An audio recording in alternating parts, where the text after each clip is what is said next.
maze anshira ku kuboko kw'iburyo ati ntutinye jewe ndi uwa mbere kandi ndi uw'iherezo. Ni ijambo ryiza rihumuriza abari mu rugendo ruja mu ijuru. Kwibutswa ko Yesu ari muzima, kwibutswa ko Yesu n'ubu agikora.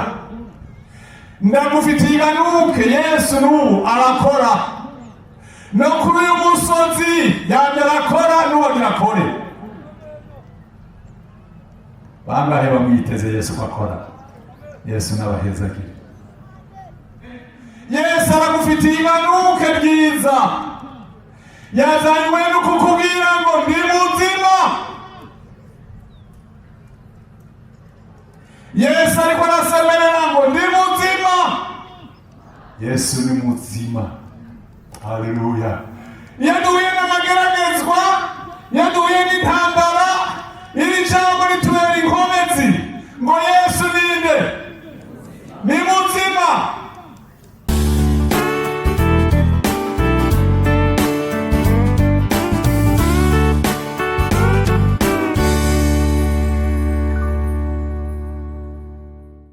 Dusome mu byahishuriwe Yohana igice cya mbere ku murongo wa 9.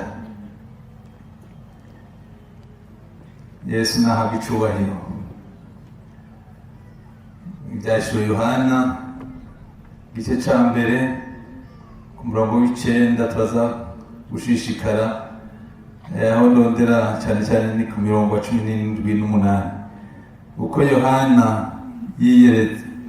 Yohana yiyeretswe na Yesu. Jewe Yohana mwene so musangiye amarushwa n'ubwami no kwihangana biri muri Yesu, nari ku kizinga Patimo cyo mu kiyaga bampora ijambo ry'Imana no gushingirira Yesu. Ku munsi w'Imana nari muri mpwemu, numva inyuma yanje ijwi rirenga nk'iry'inzamba. Dusimbe hariya ku murongo wa 17. Ndamubonye nikubita imbere y'inyundo ziwe nkugize nte, maze anshira ku kuboko kw'iburyo acambwira ngo iki? Hanyuma ngo jewe ndu wakangahe? Hanyuma kandi ndi wakangahe?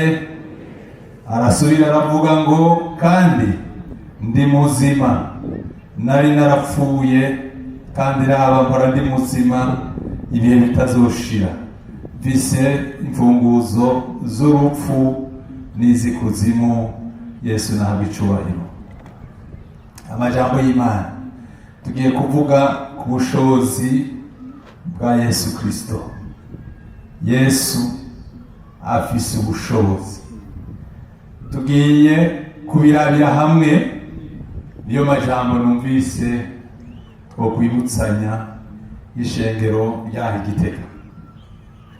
Yohana Bibiliya itubwira ngo yari mu kizinga cya Patimo kandi ntiyapfuye kwijanayo, ariko Bibiliya atwereka ko yari mwihamwa, yariko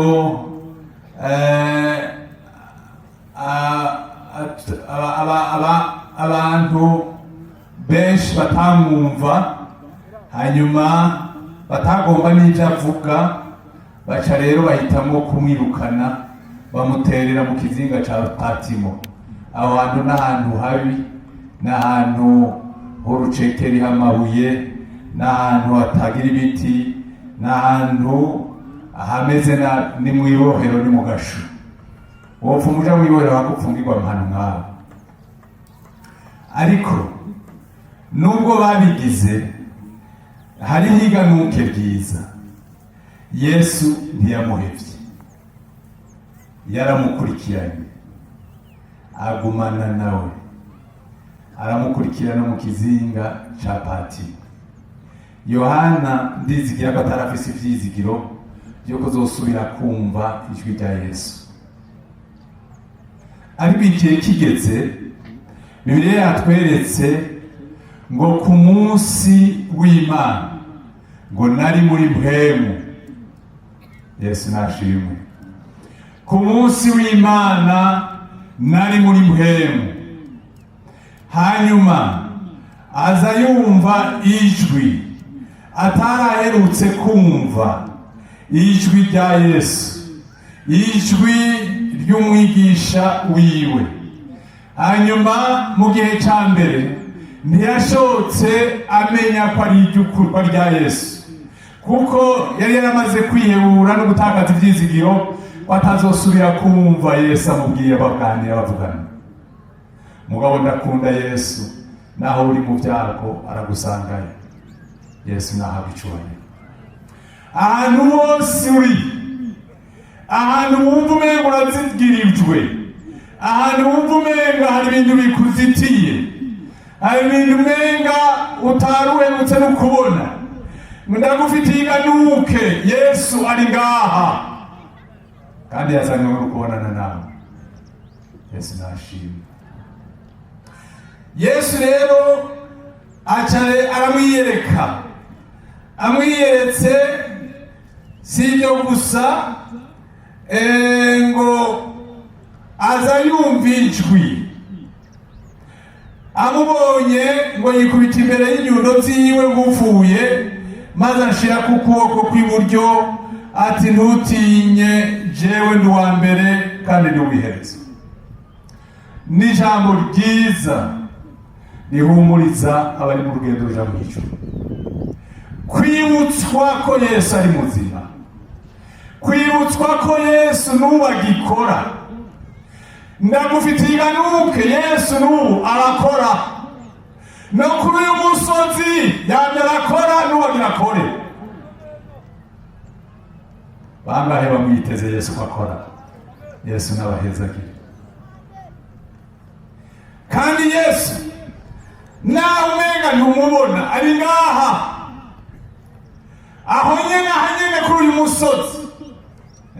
Nishatumye igikorane gitegurirwa hano, abakozi b'Imana bararongowe, niwe yabarongowe. Hanyuma kandi nawe kubona waje uyu munsi muri iki gikorane, Yesu aragufitiye iganuke ryiza. Yazanywe no kukubwira ngo ndi muzima. Yesu ariko arasemerera ngo ndi muzima. Mbega iryo jambo tworisubiramo, Yesu ni iki? Oh, hari imbere yanjye, Yesu ni iki? Yesu ni muzima. Haleluya. Iyo duhuye n'amageragezwa, iyo duhuye n'intambara, iri jambo ritubera inkomezi ngo Yesu ninde? Ni muzima. Aca aramubwira ngo ntutinye,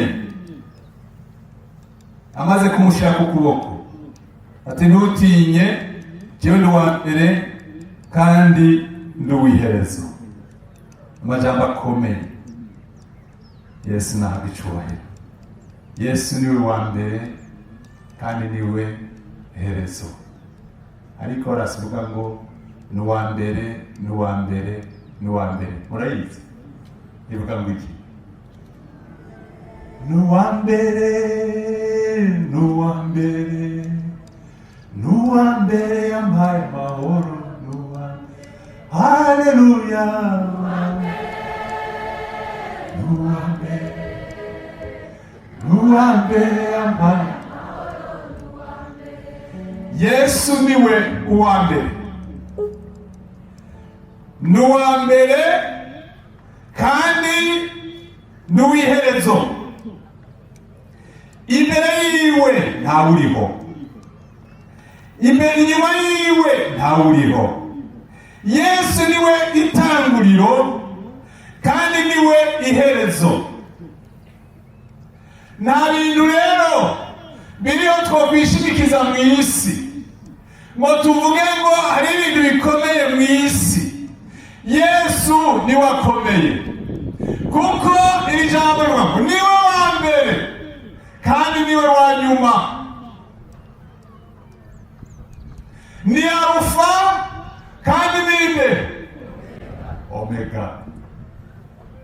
n'amajambo asobanura kumwe kandi avuga yuko Yesu iyo niwe wenyine afise ijambo rya mbere,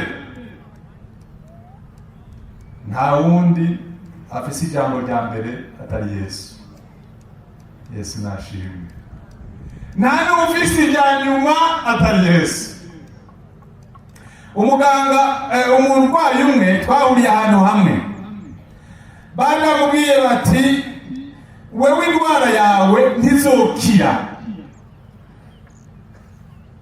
kandi twahuriye mu gihugu giteye imbere.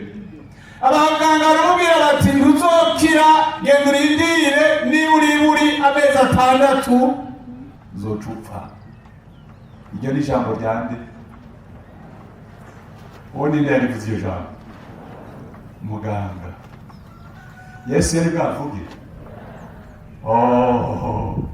Hanyuma uwo mukenyezi arambwira ati maze kubwirwa ko nsigaje amezi 3 ngo mve, aca arambwira ati naciye mpaguruka ngira ngo mbaze uwundi afise ijambo rya mbere. Haleluya. Aca aragenda ahantu kubonana n'Imana, arasenga iminsi 3 yisonzesheje, ati uyu muntu afise ijambo rya mbere n'irya nyuma, niyo nandikwa nzocapfa nta kundi ndagomba. Yesu aramubwira ngo, kandi yamubwira ijambo nyine yabwiye Yohana ngo ntutinye mwana wanje, ngo kandi ndagukijije. Haleluya. Iryo jambo ryavuzwe nande? Twese hamwe. Ninde yabivuze iryo jambo? Ninde yarivuze? Mbega Yesu wo kwizera ko afite ijambo kuri iryo bikuhanze? Bangahe babyizeye? Yesu arafise ubushobozi bwo kwimura indwara, gutegeka ikintu cyose. Nari narapfuye, none ndi muzima. Dusome hariya gatoya. Ni hariya nyene, ni hariya. Tugomba dukurikirana ijambo, ndabereka handi tuza gusoma ariko tubanze dukurikirana iryo jambo.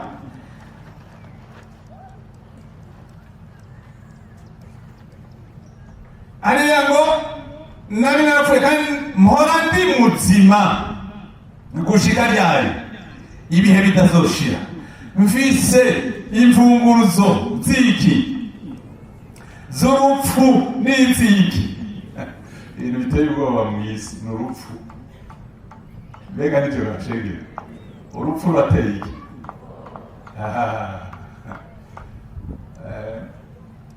Elvis umunyokuru jewe yakunda kumbwira, yarakuze cyane, afite imyaka 90, aramuzi umwungere wa kabiri wa. Hanyuma iminsi yose duhuye tukaramukanya, akambwira ngo mwana narabuze urupfu, nabuze ikintu cyo nkuraho nkapfa nkagenda. Nkamubwira ntewe ni umunsi gododora ngo hoti ntawamenye yuko uyinkomeze. Mbega yoca arubwira ngo karibu, rudodoresha avuga ngo karibu. Urupfu rwateye ubwoba. Ego ndababwire ikintu Yesu yaturaze gikomeye. Yesu nashimwe. Yaduhaye kurongorwa uruboyi rw'urupfu, aduha ububasha ku rupfu, aduha urufunguruzo zo kugurura, zo kugara amagaragazwa yose twizeye Kristo yanesheje. Turafise ubushobozi bwo gutegeka no kwimura ibintu byose biri imbere yacu. Mbega murabyizera gashinge? Yesu nabicubahira. Yesu aravuga ngo ndafise urufunguruzo ku rupfu n'ikuzimu. Ubundi niwe yasobanuye avuga ko umuntu atarihana ibyaha ameze nk'umuntu yugarijwe ikufuri, no kuvuga umutima wiwe uri kwikufuri. Uyu muntu atarihana ibyaha, naho uwo mubwira ibiki uyu muntu umutima w'uruga ari kwikufuri. Naryo nyene ryari indi ngira ngo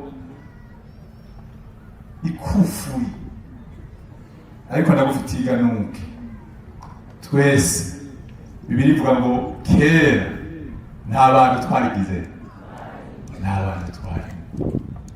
Umunsi Yesu yugurura umutima wanje, nkakira agakiza, umuco w'Imana ukinjira muri jewe, naciye numva umutima wugurutse, ntanumva muri jewe amahoro menshi. Ndafise amahoro muri Kristo Yesu, ndafise umunezero muri Kristo Yesu. Ndakwifurije amahoro n'umunezero muri Kristo Yesu. Ndagomba iri jambo uritahure. Hari abantu bugarijwe, abantu banse kwihana ibyaha byabo, bagakomantaza imitima. Iriganuke ni rwawe uyu munsi, rwa muntu wasubiye inyuma, wa muntu wataye Imana. Ndiko ndasemerera, garuka, Yesu arafise urufunguruzo.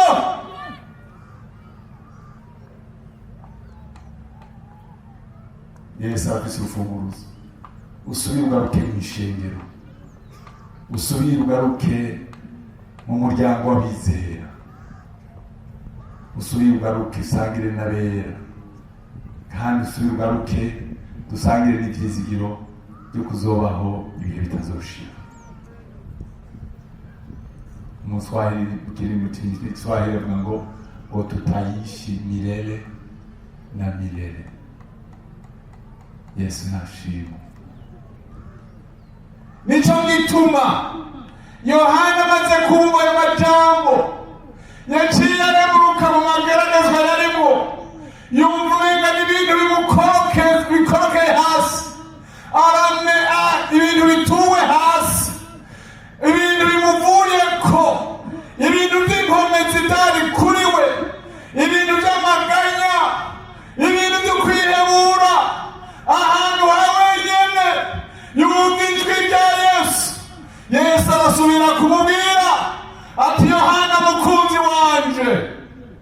Yaheruka kumva iryo jwi kera, ni jewe Yesu, wa mukunzi wawe.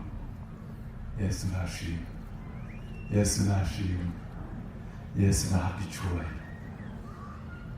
Acarumva izindi nkomezi nshasha, yumva arasubiye kuremerana, kandi yumva asubiye inkomezi. Burya inkomezi z'Imana zirahambaye. Iyo umuntu yari ahantu mu bugaragwa, agasubira kumva izindi nkomezi zimutera kuja imbere, yumva asubiye kuja ahantu asubira kumva mpemwe yarasubiye kududubiza, akumva ubugaragwa buraheze, akumva amahoro arasubiye kugaruka, umunezero nguyu uragarutse. Kubera iki? Yesu aragomba kuvugana nawe, Yesu aragufitiye iganuke, Yesu aragomba kuremesha. Niwe afise ijambo rya mbere kandi niwe afise n'irya nyuma.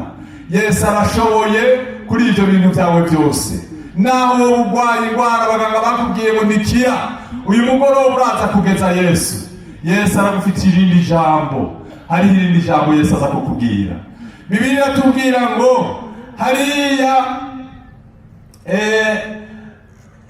kuvuga rya jambo ngo Yesu niwe Alfa na Omega. Natwe ishengero twumva ko ata kintu na kimwe cyo tunaniza, cyo tuzi intege zo gushishikara urugendo rwacu, kuko Yesu niwe munyabushobozi, Yesu niwe munyenkomezi, kandi niwe Yesu yisakaje ukwera. Imana yisakaje ukwera, mwebwe akaturongorera mu kwera. Yesu niwe adushoboza, mwebwe akaturongora. Amaraso ya Yesu akatwoza, ibyaha bikatuvako, imyanda ikatuvako, tukababera. Nk'uko Yesu nawe arugizere, aruwera.